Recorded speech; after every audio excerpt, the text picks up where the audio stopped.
meeting, so I'm going to start formally. Good evening and welcome everybody to this meeting of the Town Council.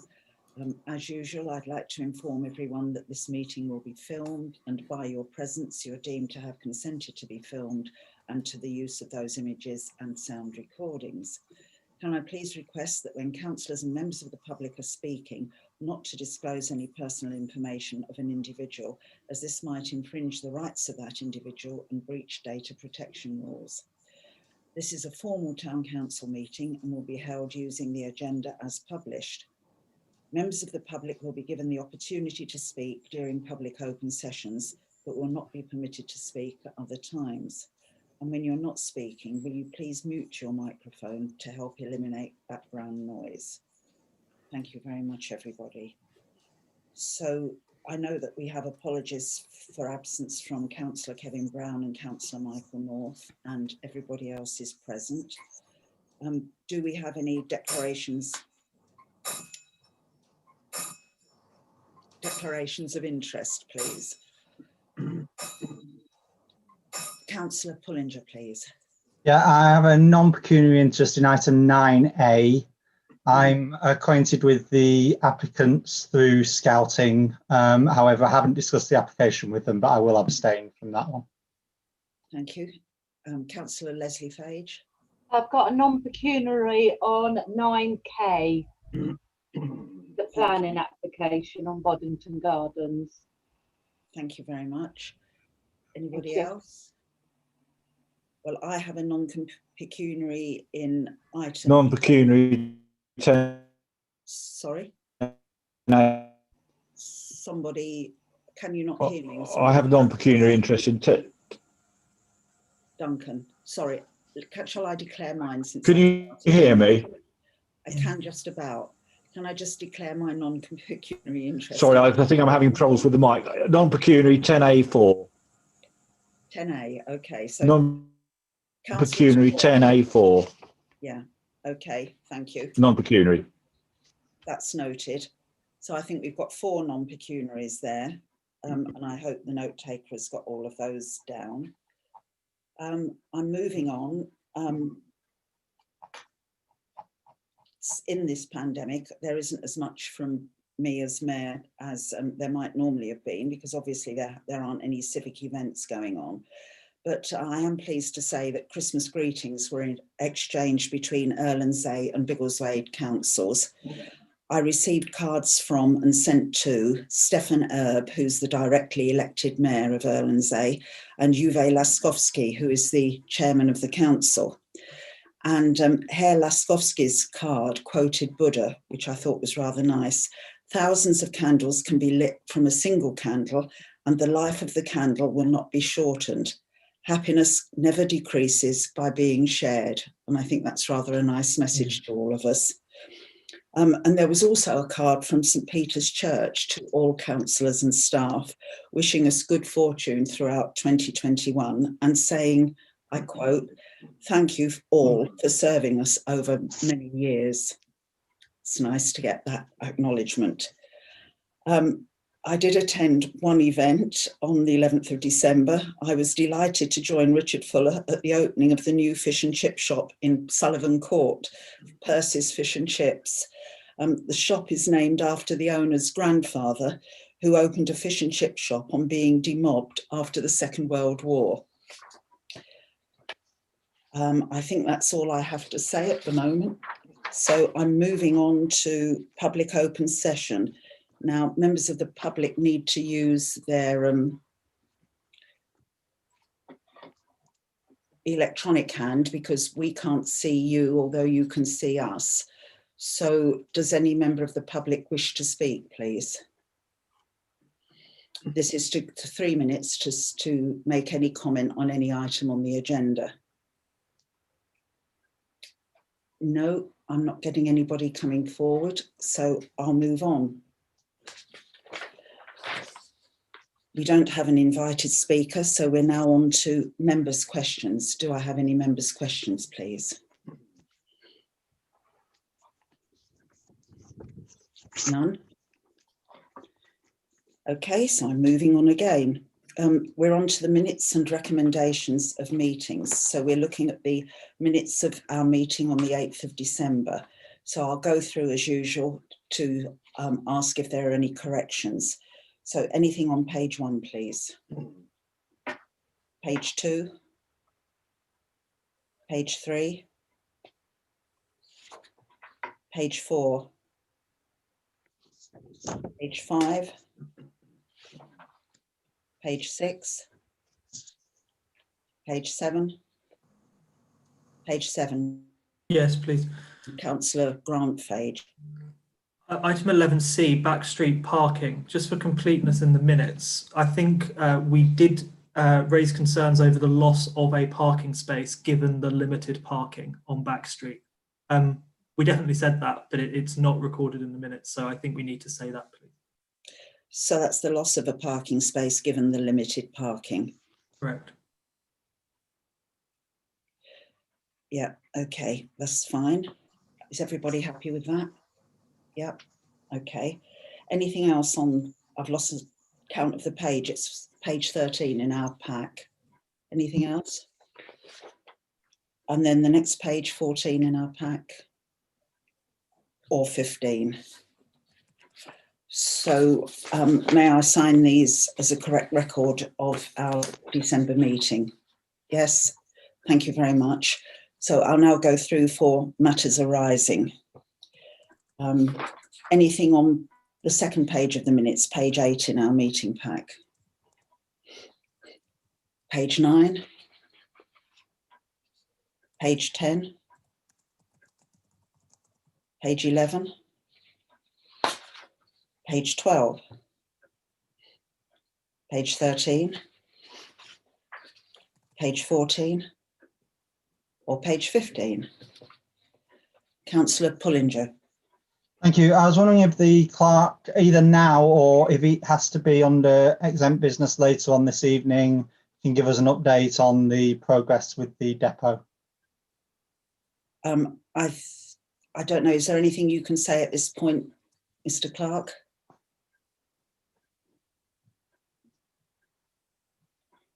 You're on mute, Peter. You're on mute, Mr. Clark, sorry.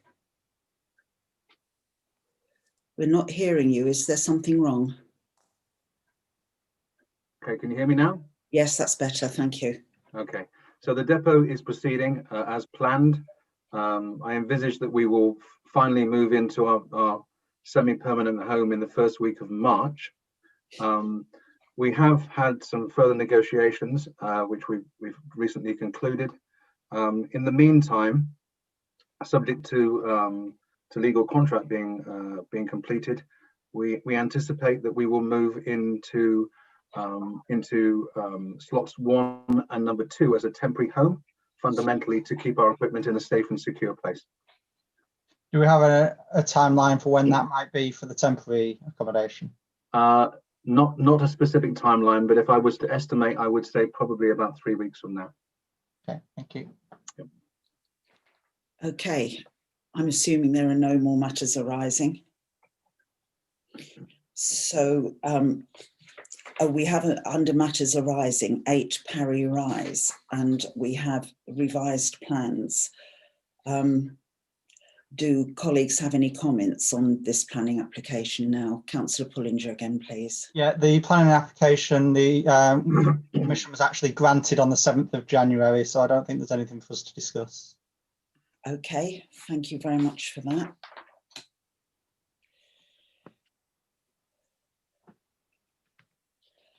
I'm now on to the remainder of the planning applications, and the first one is 4 Apple Tree Close, a single-storey side extension. Any comments, please, colleagues? No objection, subject to neighbours. Are we all happy with that? Yeah. So the petrol filling station on London Road, a food offer pod to be constructed with car parking, etc. Any comments on this one, please, colleagues? Councillor Foster, Frank Foster. No objection, subject to neighbours. Are we content with that, colleagues? Yes? Yeah. Thank you.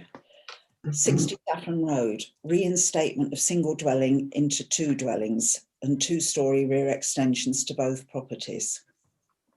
Councillor Pullinger. Yeah, so my concern around this application is in relation to parking.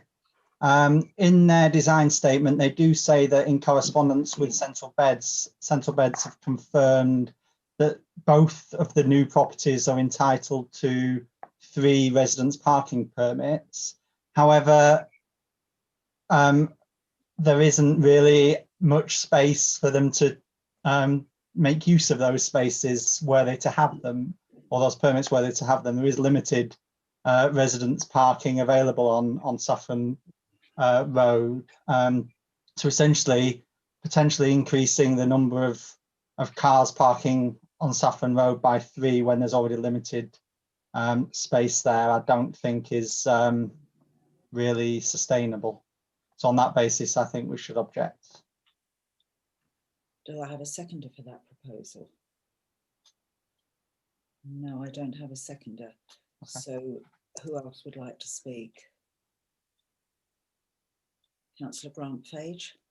It was certainly an interesting planning application to look at, but these are existing properties which presumably can be occupied at the moment with people One property at the moment moving to 2, that's the issue.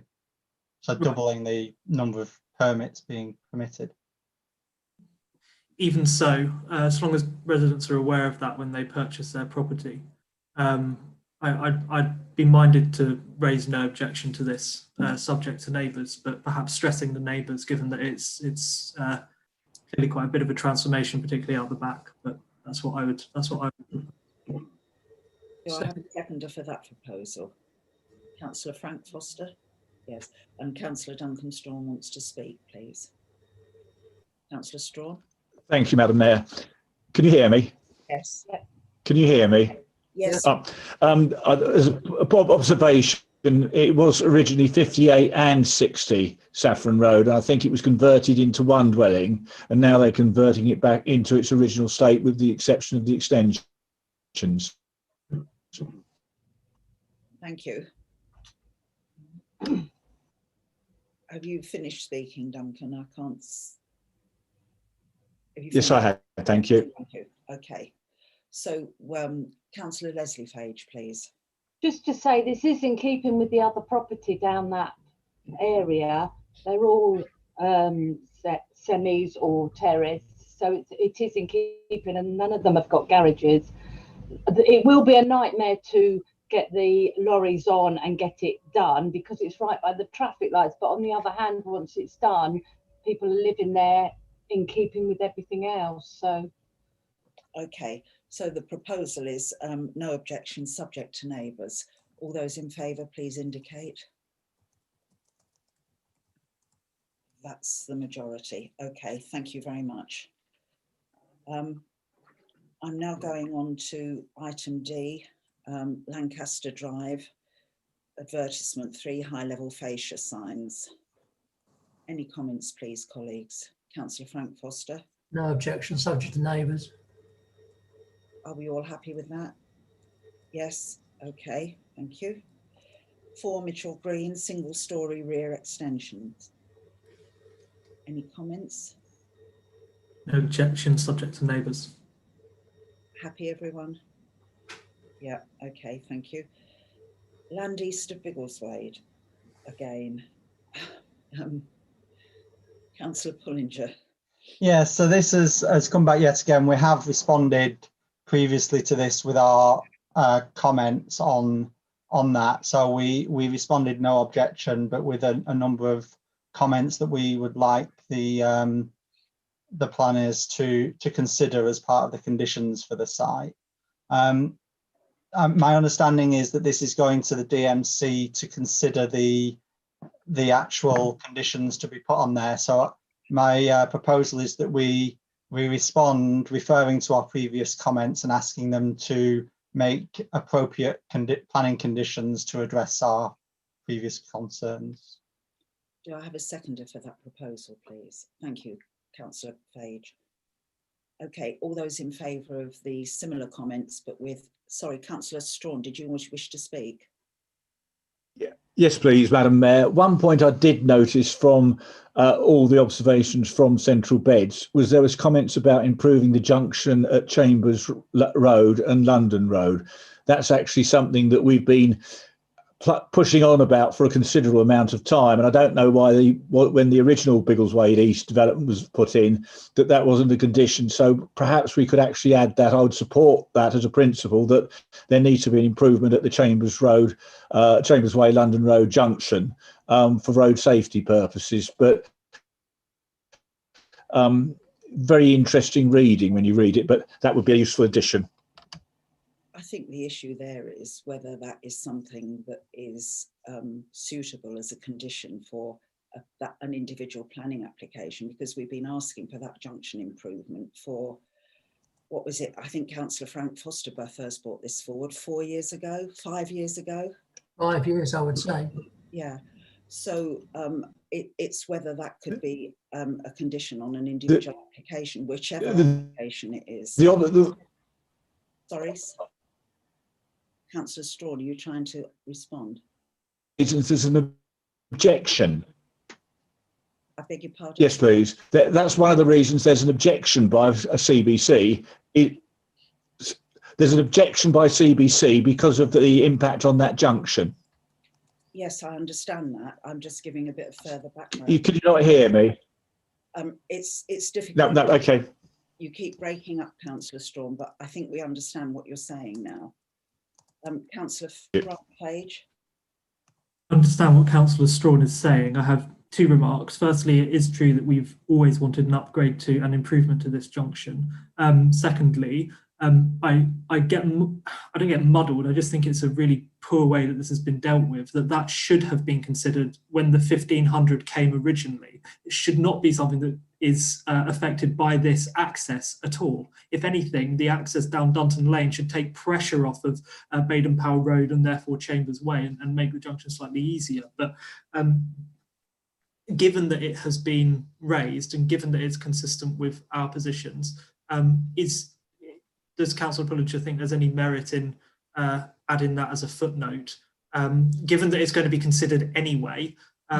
It's consistent with our past positions. I can't see any harm in flagging it up. Yeah, so sorry, Madam Mayor, are you happy to respond? Yeah, so I would say I'd be happy to include something to the effect of that we would support addressing the officer's comments in relation to that junction as part of the planning conditions. Okay, I think it's rather ironic because when this council formally asked for that junction to be looked at, there was a study done and the highways engineers at that point said there was no need to do anything with the junction and threw it back at us. However, we are where we are. So I think the proposal we have now, and is it seconded? Yes, I seconded it. Yeah, sorry, I seconded it. Sorry. The proposal is that we go back with our previous comments, plus saying that we would like to see the Chambers Way junction included. All those in favour, please.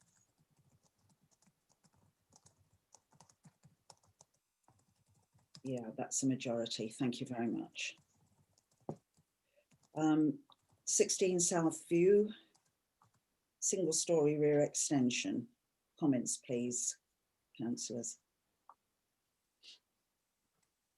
Move it subject to neighbours. Everybody happy with that? Thank you. 120 London Road, first floor extension incorporating loft conversion and a single story rear extension. And when it was last on the agenda, there was no extension. No objection. Are there any comments now, Councillor Fage? Fage? This is quite transformational, I think, actually, for this property. I can't see any problem with it, given that it's on London Road. There are large houses there, and this will essentially become a large house. But maybe we could reply with no objection, subject to neighbours, but really stressing the neighbours, given that this could be there could be some disruption to properties either side, particularly in the construction. But I would just stress the subject to neighbours to be on the safe side, but moving no objection. Okay, do we have a seconder for that? Yeah.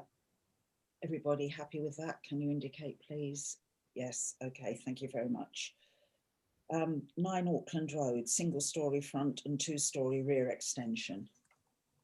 Again, comments, please. Subject to neighbours. Everybody happy? Yes, okay, thank you. 24A and B, High Street, variation of condition. Variation of a planning condition about the kinds of windows that have been replaced. Comments, please. Councillor Grant-Fage and then Councillor Pullinger and Councillor. We have how should I put this? The reason that we care so much about that, we care about the conservation area for good reason, and we are pretty clear and have a very consistent position against these kind of windows in buildings like this in the conservation area. So I'd like to strongly object to this, really, and push back quite hard if we can, and perhaps something like this and this the way this kind of application is dealt with is perhaps worth calling in, actually, so that Central Beds officers and DMC know that we're serious about preserving our conservation area and doing things properly there. So I'd like to propose that, please. Thank you. Do I have a seconder for a strong objection? Thank you, Councillor Woodhead. Sorry, it was Councillor Pullinger, I think, and then Councillor Mark Foster wanted to speak. So I think Councillor Fage has pretty much summed up the position. I think in particular when this is a plan application in a conservation area and the plan application is required essentially because it's in a conservation area, and then the specifics of the planning conditions that are granted allowing them to do this are basically ignored, and then they try to vary the conditions afterwards. I think to be honest, shows a bit of contempt for the process, and as Councillor Fage says, we want to maintain the look of our town in the conservation area, and so yeah, we should absolutely strongly object to this. Thank you. Councillor Mark Foster.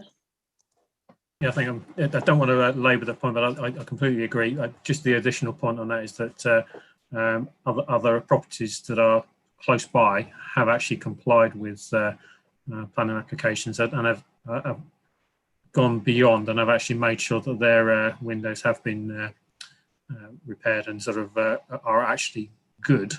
These ones are not. So we, whilst that's not a planning reason to object as such, I absolutely support that we do object to this. Thank you very much. So we have a strong objection because it's in the conservation area, and we wish the original planning application to be complied with. Councillor Bond.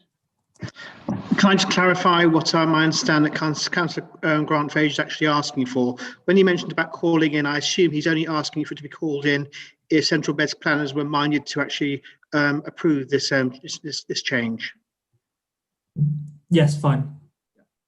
Okay, so it's a strong objection because it's in the conservation area. We want them to comply with the original planning permission, and if the planners are minded to agree the variation, then we're asking formally that Councillor Bond, as one of our ward councillors, calls the application in. All those in favour of that, please. Yeah, that's a definite majority. Thank you very much. 46 Bodington Gardens, rear dormer extension. Any comments, please? Subject to neighbours. I'm assuming everybody's happy with that because nobody's waving at me. 8 Chamberlain Park, single story rear extension. Again, subject to neighbours. Sorry. It's fine. Are we all happy? Yes. 72 Windermere Drive, single story rear extension following demolition of conservatory. Subject to neighbours again, Councillor Foster. Subject to neighbours. Yeah, okay. I think everybody's happy with that. So that gets us through that section. So we're now on to the accounts. Councillor, sorry. Sorry, there's some supplementary agenda with some additional planning application. Quite right, and I haven't got it in front of me, and I apologise to council for that. Has somebody got it in front and can tell? Yeah, so the next one is 9N, which is 29 Market Square. And what's proposed there? And that's the advertisement application in relation to Seasons Kitchen. Okay, any comments on that, please, councillors? Councillor Pullinger again? I propose no objection. Are we all happy with that? Okay. And what's the next one, Councillor Pullinger? Next one is 9O, which is 60 Laburnum Road, replacement in a large single-storey side and rear extension. Okay, any comments, councillors? Move no objection, subject to neighbours. Okay, are we all happy with that? Yes, thank you. Thank you for putting me right on that. So I'll now move on to item 10, the accounts, and Councillor Ramsey, please. I would recommend that we accept the detailed balance sheet to the 30th of November 2020, the summary income and expenditure by committee, the detailed income and expenditure by committee from the 30th of November for both of those, and the Lloyds Bank payment listing November 2020. Thank you. Do I have a seconder for that, please? Thank you, Councillor Pullinger. Are there any questions or comments on that? No. Are we happy to accept then? Please indicate. Yes, thank you very much. So on to items for consideration. Council and committee meeting dates. Councillor Frank Foster. I'd like to thank our assistant clerk, Mr. Philip Tropping, for his report, and also take this opportunity to thank our town clerk and chief executive and all his team for keeping the council operating as efficiently as possible during these challenging times when staff sickness and unfilled staff vacancies remain a major issue. I support the report and believe that having fewer meetings means that our officers have to spend less time on the statutory reports and administration that every public meeting requires. As a result of this new way of working, we're already seeing progress on matters which have been outstanding for far too long. A good example of this being the 5 personnel policies which we will be discussing later. We are still in the early stages of a monthly meeting schedule, and although I understand the concern some members have expressed about the length of meetings so far and the need to have an outline of the agenda 7 days ahead of the meeting, I firmly believe that as we become more accustomed to this new way of working and have resolved our staffing issues, we will make more efficient use of the available meeting time. This being the case, I propose that Council resolves to accept the proposed meeting schedule for 2021 as provided, but make this subject to a review at the annual statutory meeting on the 4th of May. At that time, I further propose that the Council resolves to accept the recommendation to move to a meetings calendar on a municipal year basis, that is, from the annual statutory meeting on the 4th of May onward. Thank you. Okay, do I have a seconder for that? Councillor Knight, thank you. Sorry. Yeah, sorry, I wasn't seconding it. Wanted to speak. Yeah, You're please. ahead of me. I have a seconder anyway now, I think, from Councillor Ramsey. Yeah. So Councillor Knight, you wish to speak. Thank you. So alas, I don't echo Councillor Foster's comments. So I think some meetings, yes, have been very long, and I think at times that has led to some rushed debates and the risk that poor decisions are taken. Council also agreed that outline agendas would be available at least a week before meetings. For this meeting tonight, for example, the draft agenda wasn't available, and therefore we've only had this agenda from about 4 p.m. on Thursday evening.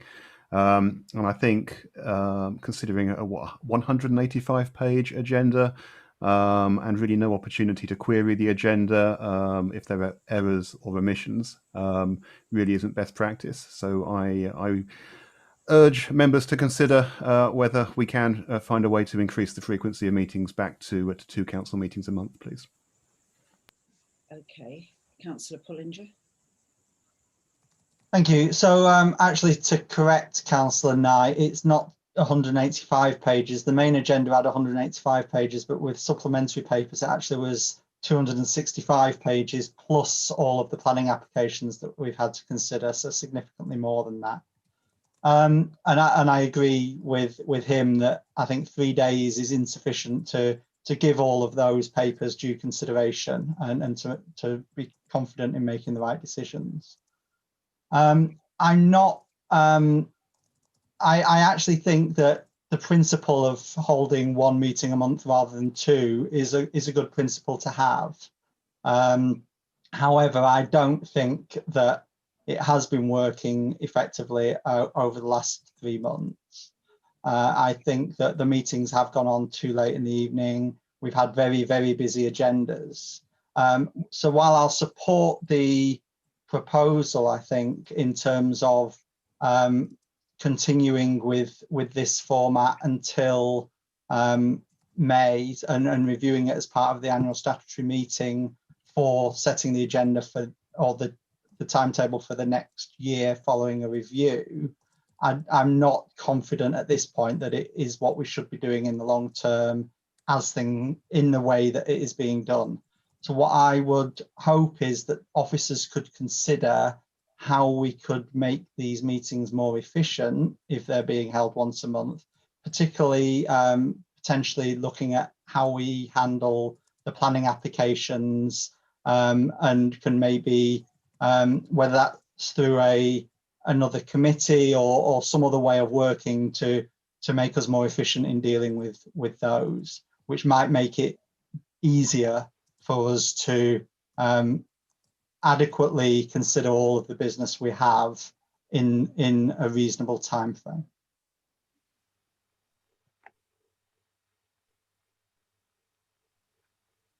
Councillor Foster. I wonder if perhaps the town clerk come back to us on this with his views. Yeah, I was raising my hand. Yeah. Sorry, I didn't see you, Mr. Clark. Go on, That's please. Okay.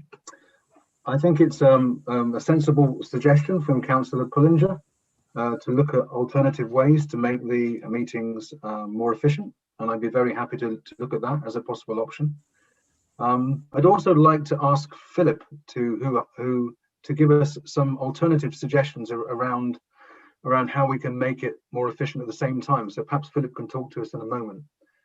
However, I think Councillor Knight also makes a valid point that it would help enormously to have sight of the agenda sooner than we currently have. And I think that should be something that we strive to do in the future. However, I would caution, and my main caution is this. Members will be aware that there is a significant change agenda for the council as we modernise the council. And I would stress very, very significant. To enable us to deliver this for our residents, we need to maximise the ability of our officers to focus on those pieces of change and to try and get that careful balance between having the right number of meetings to actually making real change happen for the betterment of our residents. Philip, would you like to comment, please, if that's okay with Madam Chair? Yes, of course. Mr. Chopping. Thank you, Madam Mayor. I think Councillor Pullinger has some very good points. I always like to sort of look at what happens over the fence, as it were, and to have a meeting once a month, and I'm going to be a bit pedantic with respect to Councillor Pullinger, who made the point earlier. The meetings aren't actually monthly, they're every 4 weekly, so you'll get 13 in a year, but that's just an aside. But that period is designed to take account of the planning system. But I think it is important to look at perhaps other ways of delivering planning applications. Some meetings have been very long recently. We've had a lot of work to do, and I think with new leadership and trying to catch up, I think the council is certainly moving in the right direction. There are alternatives to actually having more time without having more meetings. And also, of course, that means there isn't a duplication in producing the minutes and reports and agendas, which if we go to a 2-weekly cycle would actually lead to, as has been said, more sort of bureaucratic time and less action.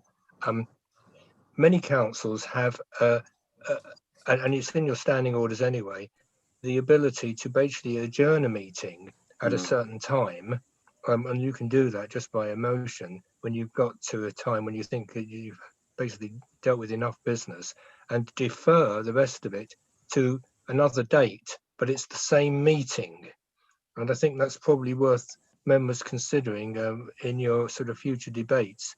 So, for example, if we have a meeting today, for example, you could basically defer the rest of the agenda to a continuation of the same meeting to another date in the future. Going through, not so much in January, which is a busy time because of precept setting, and we've had to put an extra meeting in for that, which is unusual. Usually you'll see, if you go through the calendar, that there are gaps almost every month where a council meeting could be deferred for unfinished business to a future Tuesday date within the same month. That's just a suggestion, which I think members might want to consider when reviewing again in May. Before I bring the clerk back in, Councillor Strawn's been trying to speak. Councillor Strawn? Councillor Strawn? Can't hear you. Talk to us, Councillor Strawn. Okay, I'll try and come back to Councillor Strawn. He's having a lot of trouble with the connection. Mr. Clark, you wanted to come back in. Okay, I'd like to ask a question of Philip, if that's okay. And Philip has been hopefully doing some research, I think, in regard to other councils' working practices. Are we aware, Philip, of any other council within our broad geographical area that holds meetings effectively every 2 weeks or twice a month? No. Custom and practice, looking even a bit wider, perhaps going into Hertfordshire and other areas as well, is that generally speaking, most councils work either on maybe 44 most of them to work 28. Sorry, shall I continue? I thought I heard an interruption. Yeah, please continue. Yes, most councils either work at this size of council on a monthly cycle, but some actually work on maybe 6 meetings a year and have more committees. So it is unique, I think, to Biggleswade that there was ever a twice a month full council meeting, i.e. 24 meetings a year, which was in existence when I first joined the staff of the council. I'm not aware of any other council that has as many meetings. As I say, some have 12, others have only 6. I'd like to say from the chair at this point what some people have heard me say before, that we used to have 1 meeting a month, and the fortnight in between we had a planning committee, and all councillors were members of both full council obviously, but also of the planning committee. So we effectively still had 2 meetings a month, but the first one was meant to be just planning. And then it got to the stage where there were urgent items that would be put on the planning committee agenda because all councillors were there. And it got also to the stage where there would be urgent planning applications come in and they were taken at full council. And that's why the council moved to 2 council meetings a month, because it didn't seem sensible to have a planning meeting that considered general business and a council meeting that was still considering planning, even though we had a planning committee. So that's the history of it. And to my mind, if we are going to have 2 meetings a month, then it makes more sense for them to be full councils.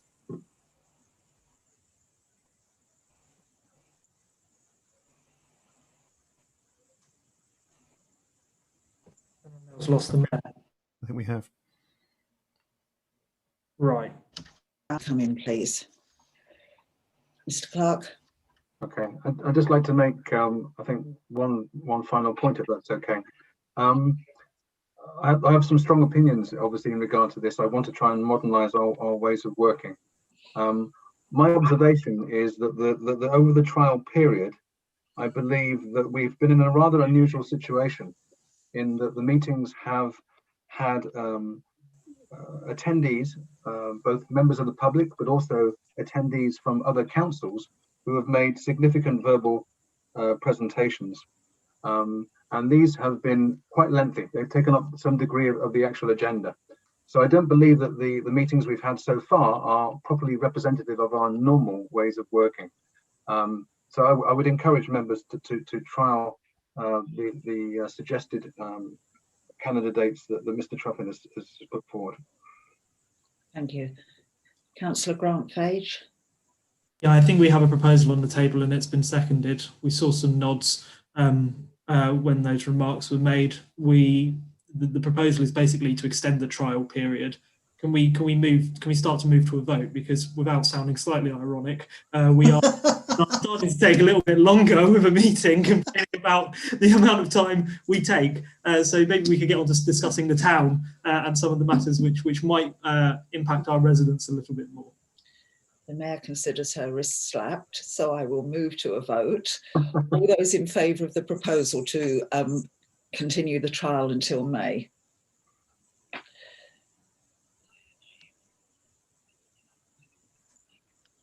That's 10. All those against? 2. Okay, so it's passed that we will continue the trial until May and review it at the May's annual statutory meeting. Thank you very much, colleagues. So I'm going on to the item B, which is pre-order creation of Bridleways, West Sunderland Farm. Councillor Grant-Fage, please. Yes, thank you. So I'm a bit confused why this is coming forward in the way that it is and at the time that it is, given that we know the land that those bridleways or proposed bridleways pass through has outline planning permission, and that we know ongoing discussions are happening around what the detail of that site looks like for our extended community, the new part of Biggleswade. And I'm a little bit concerned that this seems isolated, it seems detached, and it could contradict a lot of the hard work that particularly the Garden Communities Project Board is doing. So whilst bridleways in principle, we like those as councillors, and we know our residents like those, we think that, I think this needs to be a joined up solution which properly works for Biggleswade, not a constraint on some of the good work that's going on among senior officers. So I'd like to make a proposal, which is essentially that any changes to bridleways should be considered by the Garden Communities Project Board and ultimately included as part of the site master plan. And putting this prior to the site master plan is the wrong way round. So I'd like to respond with words to that effect. It should also be done in conjunction with BRCC, given that we're talking about parts of the Green Wheel here. And then once that is complete and we have a complete view, then it can come back to Town Council in due course for us to pass judgment. So that's what I'd like to propose. I would just make the comment as well that part of what is being proposed here doesn't seem very intuitive, that being the part between B and E on the map. It seems to be a bridleway going to nowhere. So perhaps more reason for this to be thought through properly as part of the wider scheme and that project of works which is currently underway. So that's what I'd like to propose, please. Thank you. Do I have a seconder for that? Thank you. I've got several people indicating. Councillor Alban. Yeah, thank you. Well, I would support the proposal here, not Councillor Grant's Grant-Fage's proposal, but what we see before us on the documents. Those the proposed new bridleways just formalise where people walk already. Some of them, the previous landowner used to make a big thing about chasing people off who were walking along there. But they're eminently sensible footpaths, and I can see no reason why we should object to them.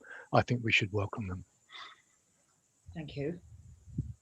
Councillor Pullinger.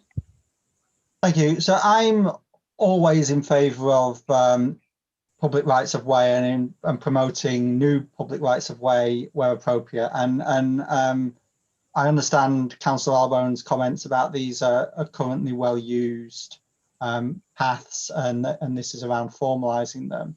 However, if we are formalising them on an area where the land is going to change because there is going to be a development, because that development has got planning permission, it makes sense that this should be, and the routes of those should be considered as part of that site master plan. So on that basis, I do support what Councillor Fage has proposed. I think we could add an additional comment in there, perhaps, that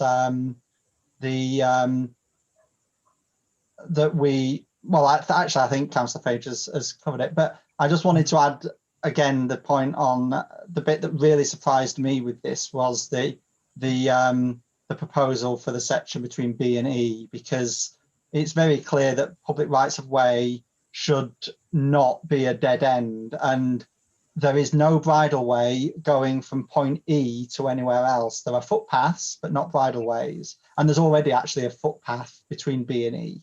So I do not see any logic whatsoever in the creation of Bridleway 72. Okay, thank you. I'm not seeing any other indications. So we have a motion before us, which is effectively to say that this is premature and that the master plan review should look at the position of bridleways, that BRCC should be involved, that B2E should be looked at, and in the end that this should be considered by the Garden Communities Project Board. All those in favour, please.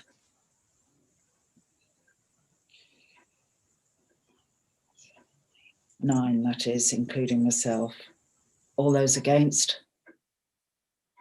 One. Okay, thank you very much. The next item on the agenda is Abbotsbury Care Home. Councillor Knight, please.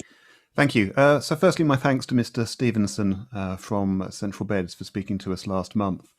So it's clear that the accommodation provided at Abbotsbury doesn't really meet modern standards, and therefore relocating residents to better quality nearby accommodation such as Mantle Court that's currently being constructed is necessary. Of the 6 options provided, I would therefore like to propose that Council writes in support of option 2, relocating residents and closing Abbotsbury. However, I would like to ask that we make 3 requests in that communication. Number 1, that we ask for the review of future need to be brought forward to 2023. That's 1 year sooner than currently planned, to ensure there's no risk that demand can exceed capacity before a replacement care home can be built. Number 2, we ask that when additional capacity is delivered, this is located within Biggleswade rather than the wider Ivor Valley area. Biggleswade is growing rapidly, and it's important that any future residents are able to stay within Biggleswade should they need residential care. And of course, that's in addition to helping to create future jobs in the town. And then finally, there's the matter of any potential future use of the site. Can we request that Central Beds work closely with us to review the future options for how this site is used? That concludes my proposal.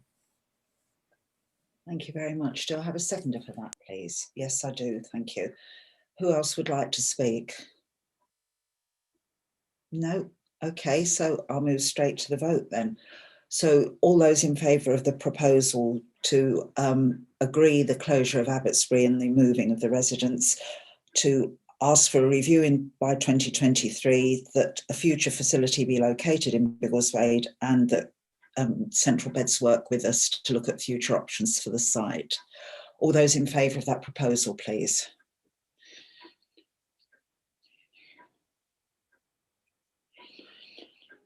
That's 12 of us. Okay, thank you. The next item is work to trees, 21 Ivor Gardens. Any comments, please? No objection. No objection. Okay.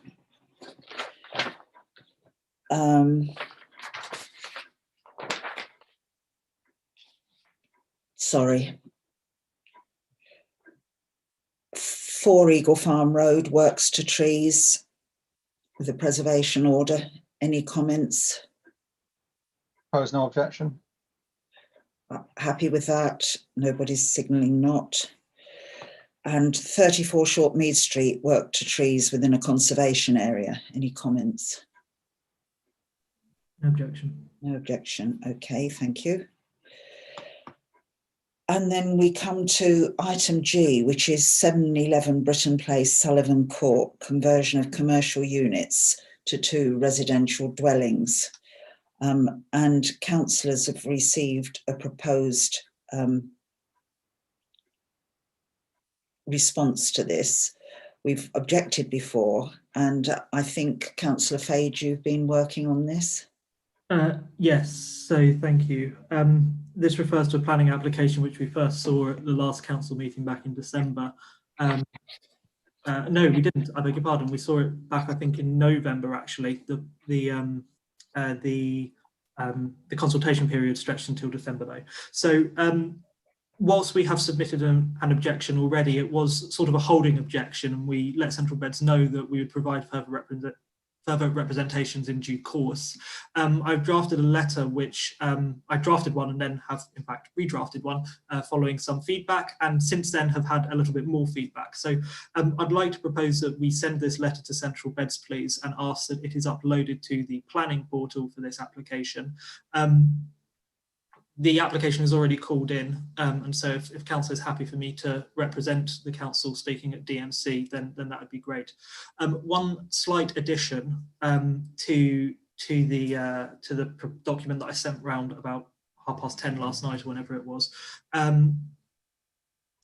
Since then, both councillors Russell and Strawn have come back to me with a few further comments, and they touch on a similar thing, which is that basically this application has never, as far as we can see, these commercial premises have never been on the market at a competitive price. And it speaks to the applicant's potential motives, and you know, there are question marks over why that might be. Perhaps they never wanted commercial space here. But I would like to add in an extra sentence, which I haven't fully drafted yet, but it is along the lines of basically as part of the local plan, Central Beds have heard from inspectors, and those inspectors have said that before commercial premises become residential, they should be on the market for at least a year at a competitive rate, and to be evidenced to do so. And so perhaps I could add some words to that effect. I know it's not in the local plan yet, but it seems to be what other councils are doing, and it looks like good practice. And something of that ilk might be included in the local plan, which we can show that we're cognizant of. So I'd like to propose that we send that letter. I'd like to propose that I'm able to represent the council at DMC, and with that extra footnote that will form part of the letter as well. Can I raise a point of order, please, Madam Mayor? Yes, Councillor Foster. Is it appropriate, knowing that even that Councillor Fage is fully acquainted with this, is it appropriate that he is the person that writes the letter rather than the town clerk? I'd just like to have that raised to be clear in my own mind that we're proceeding in an appropriate manner. I think what Councillor Fage is saying is that he will do the draft, but the draft obviously has to go from the clerk, that's formally from the town council. Thank you. I accept the point you're making, but I think it's the draft that Councillor Fage will complete. Sorry, I wasn't clear on that. Yes, that's exactly right. Thank you. Okay, thank you. Councillor Ramsey. I would like to support the proposal from Councillor Grant Fage, and I would like to thank him very much for all the work that he's done on this and working out the detail and making a decent presentation of it. Thank you very much, Grant. Okay, so can I take that as you seconding the proposal? Because I don't think I've got a seconder. Thank you. Thank you, Hazel. Does anybody else wish to speak? No? Okay, so we've seen the draft that Councillor Fage has circulated, and he wants to add to that that the property should be on the market for a year at market rates, competitive rates. All those in favour, please. I think that's everybody. Unanimous. Thank you very much. Right, I'm moving to items for information. Sorry, Madam Mayor, there's an item 11H as well this evening. I'm sorry, I have failed here. Do tell me what that is, please. It is another trees one, which is Miller's Court, Biggleswade. Remove lower canopy to prunus tree and weeping birch. I would propose no objection.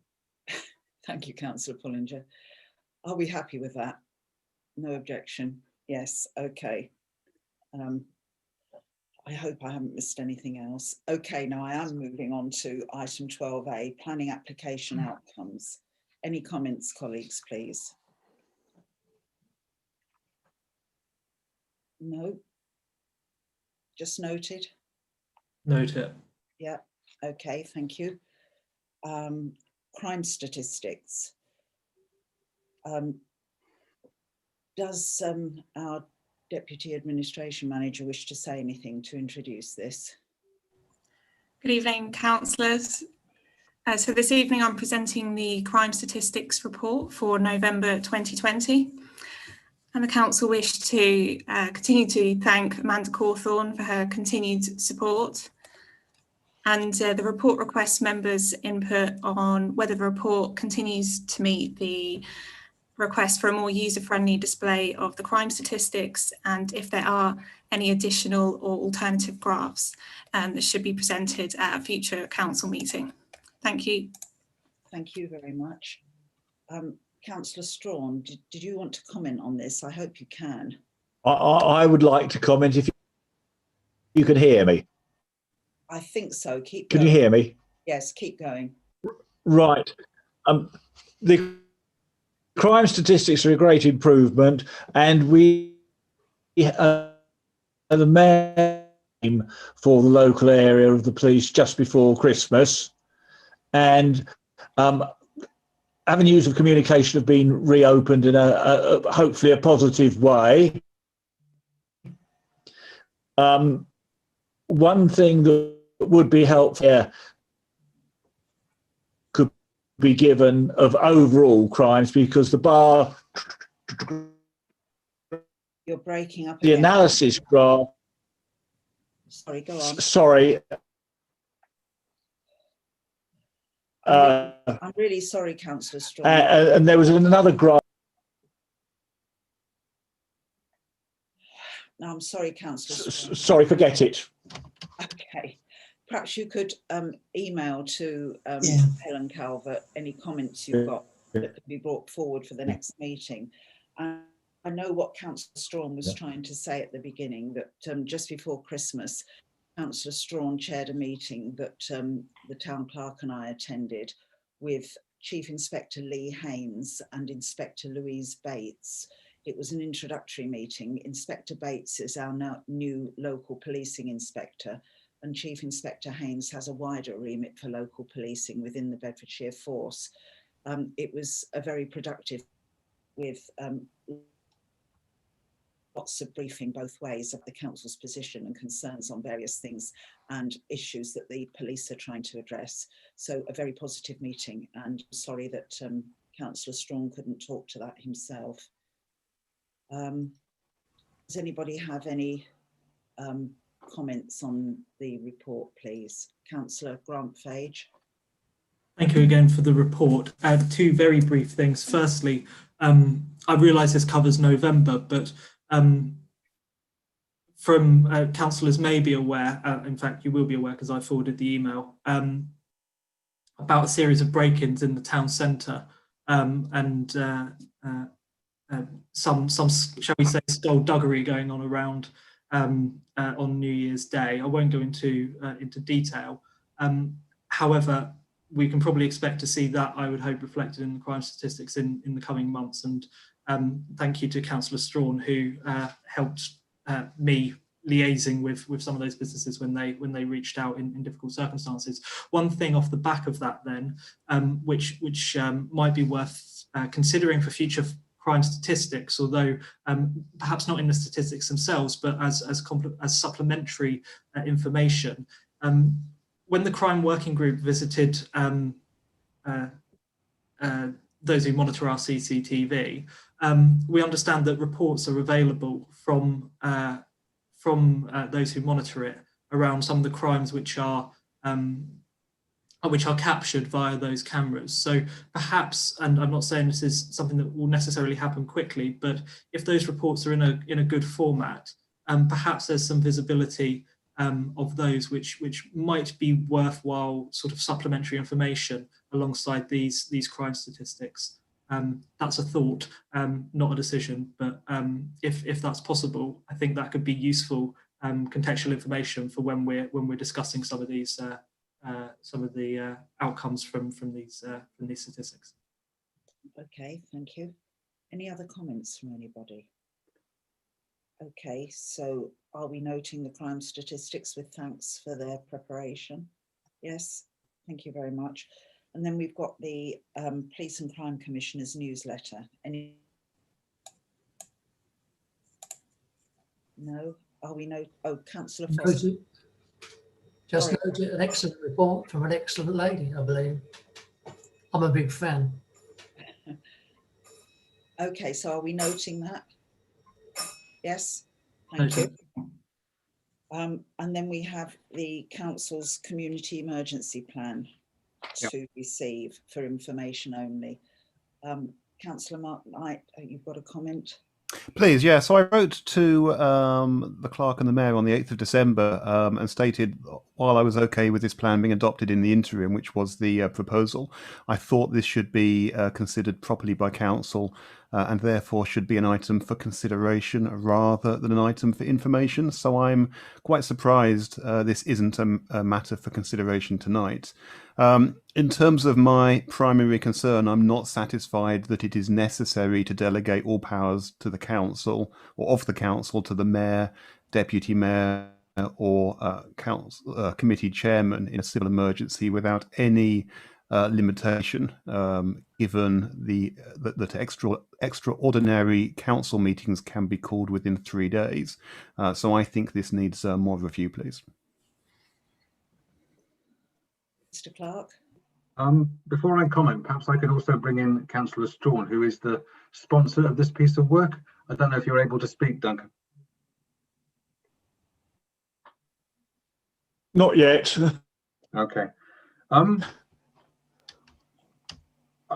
Maybe if I could just say a few words about the actual report as well, if that's okay. We were invited to update our report by Mark Conway, who's the emergency planning manager at Central Beds, and I think that we've made significant strides in making this a more comprehensive document than what the council submitted before. This is a external facing document. We're also in the process with Sean, who's been supporting me on this, about completing an inward-facing document at the same time. So we'll be providing that at a later date. The document has been very positively received by Mark Conway, so I was very pleased about that. I want to make sure that we are properly ready to support our community, particularly in regard to the flooding issues that we have experienced in the past. And I think we're making significant strides forward in trying to be more proactive in this regard and reach out to our community. One of the consequences of having this emergency response now is that we would have a response team that effectively is available 24 hours a day. Yep. So, you know, if we have flooding issues at 3 o'clock in the morning, then we have an emergency response team that will go out and has the right equipment to make a tangible difference to people and to protect them in their homes. So for us, I think that's very important. I think that there are some very small levels of investment that's required in regard to getting the right equipment. And we've also now been able to start some training in regard to getting the right equipment in regard to retrieving the water, and also we are training our team to use our bowsers to go out there and to protect people's homes. So all in all, I think it's a very positive move forward. I think it's a very comprehensive document compared to what we had submitted before. Very happy to listen further to Councillor Knight's observations, and it may be that Councillor Strawn might also want to respond to that as well. Okay, Councillor Strawn, have another go at coming in, please. Councillor Strawn. This is not working, is it? I'm sorry, Councillor Strawn, we can't hear you. He's on mute, Madam Mayor. He's on the phone as well. Let's try. I'm going to communicate with him over text. Yeah. Might I suggest that if Duncan turns off his outgoing video, it might make his audio better? It might.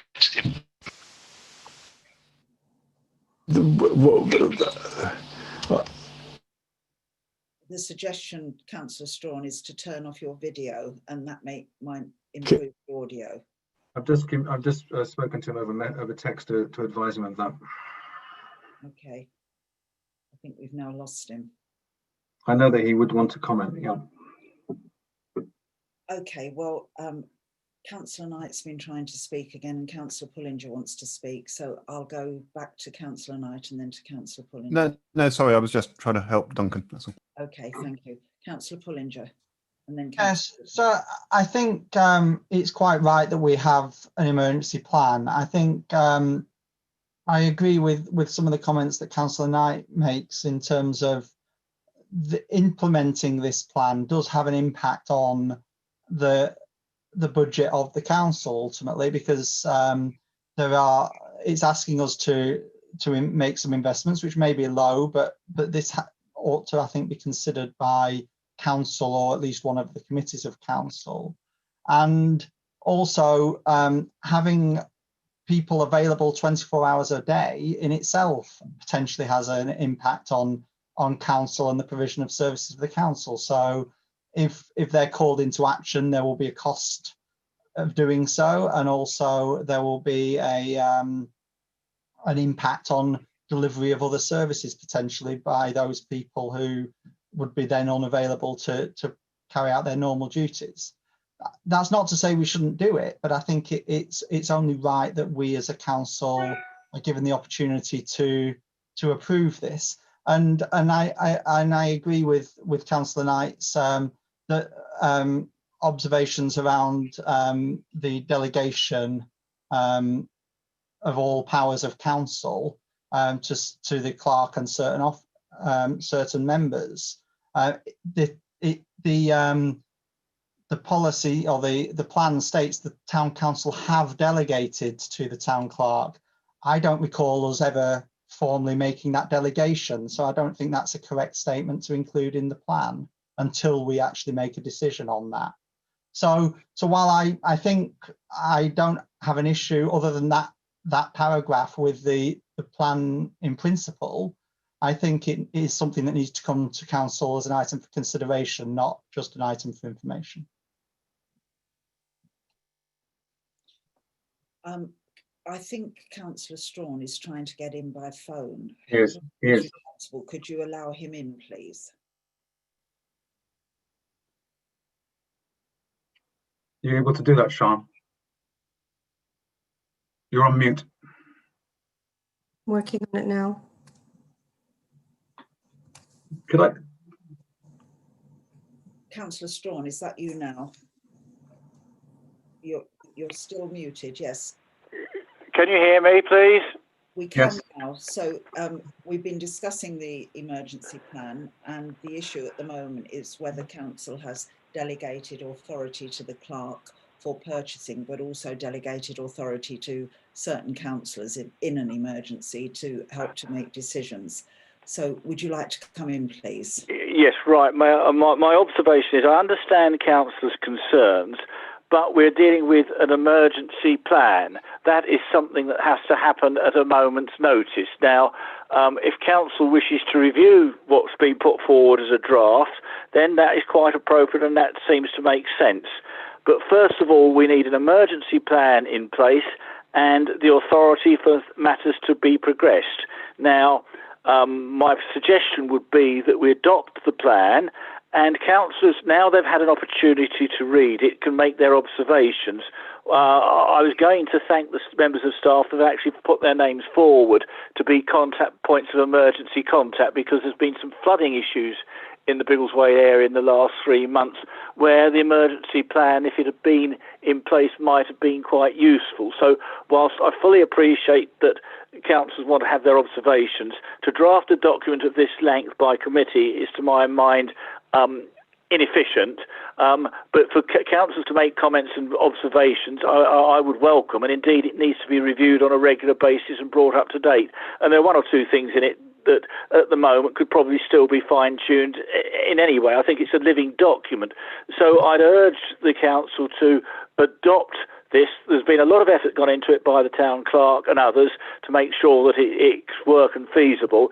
And we can't wait for council to decide to make a decision in 6 months' time over an emergency, because we don't know what's going to happen tomorrow.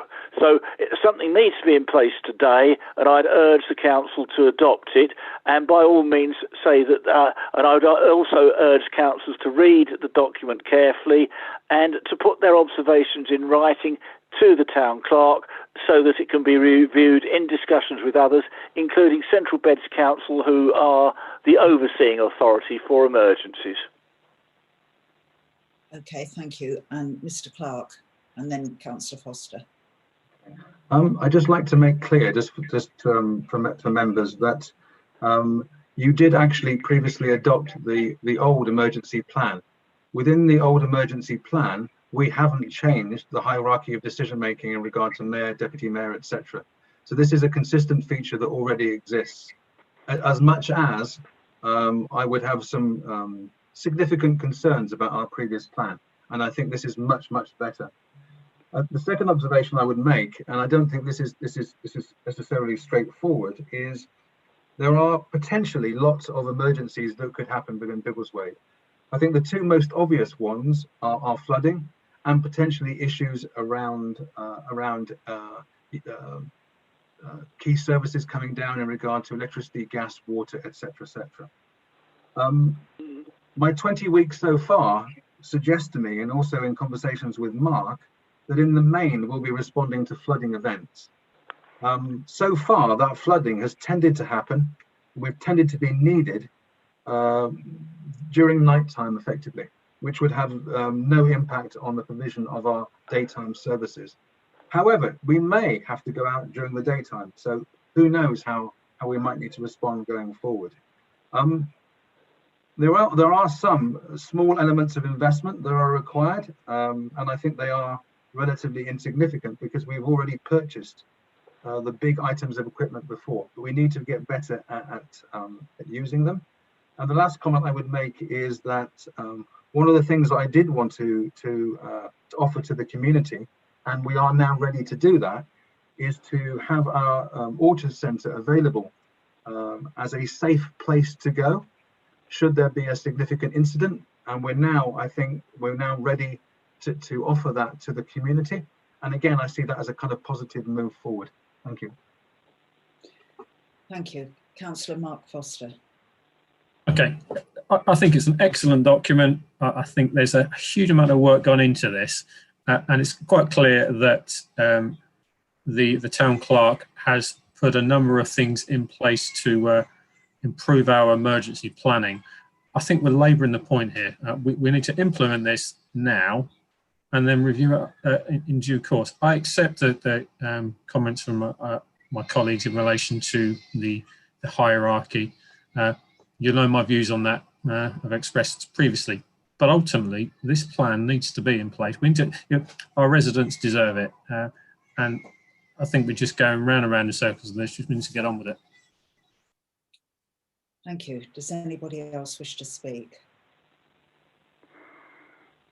This is an item for information rather than consideration. I think from the discussion, if people have strong comments on this and they've voiced some tonight, will you please email the town clerk, and we can ask the town clerk to bring forward a review of this plan, maybe in 6 months' time. I don't think we can ask for a review before then, because there's too much else for the council to do. Mr. Clark? Mr. Clark? Yeah, just one final debt of thanks, really. I just wanted to thank our staff who worked over the Christmas period, working closely with Mark Conway, even on Christmas Day and Boxing Day, to make sure that our community was safe over the potential flooding related incidents. So can I just express a debt of thanks to all my staff for contributing towards that? Thank you. Here. Thank you. Are we content as a council to allow this to be used for 6 months and reviewed, and we'll put our comments in? I've got one against. Are others against or for? I'm not getting. All those in favour of adopting this for 6 months? Sorry, let me just count again. 8, including myself. All those. Could add me to that, please, Chairman? That's 9, yes. Thank you, Councillor Strawn. Those against? 2 against. So it's 9-2. So it's in place for the time being because we need something in place, and it's a great improvement on what we had, and we'll review it in 6 months' time. And please give any comments to other than those comments raised tonight to the clerk. The next item is land to the rear of 33 Short Mead Street, which we've had at the council so many times, and we finally seem to have a decision because the planning appeal was dismissed. Does anybody wish to comment on this? Councillor Bond. Just because the appeal's been dismissed, it's not necessarily means it's going to be the end of it. We just have to see what happens. So it could well come back to us in another form, in the way it has before. Okay, thank you for that dampening, Councillor Bond. Okay, I'm moving on to the public open session. So again, at this point, members of the public can comment on any issue to do with the council's business, not just what's on the agenda. Please raise your electronic hand if you would like to speak to the council, please. Nobody's indicating, so I'm going to move on. And we're now ready to go into exempt items. So it's advisable in the public interest that the public and press are excluded while those issues are discussed. So can I thank everybody for attending tonight and bring this part of our meeting to a close, and we'll meet again to discuss the exempt items. Thank you very much, everybody.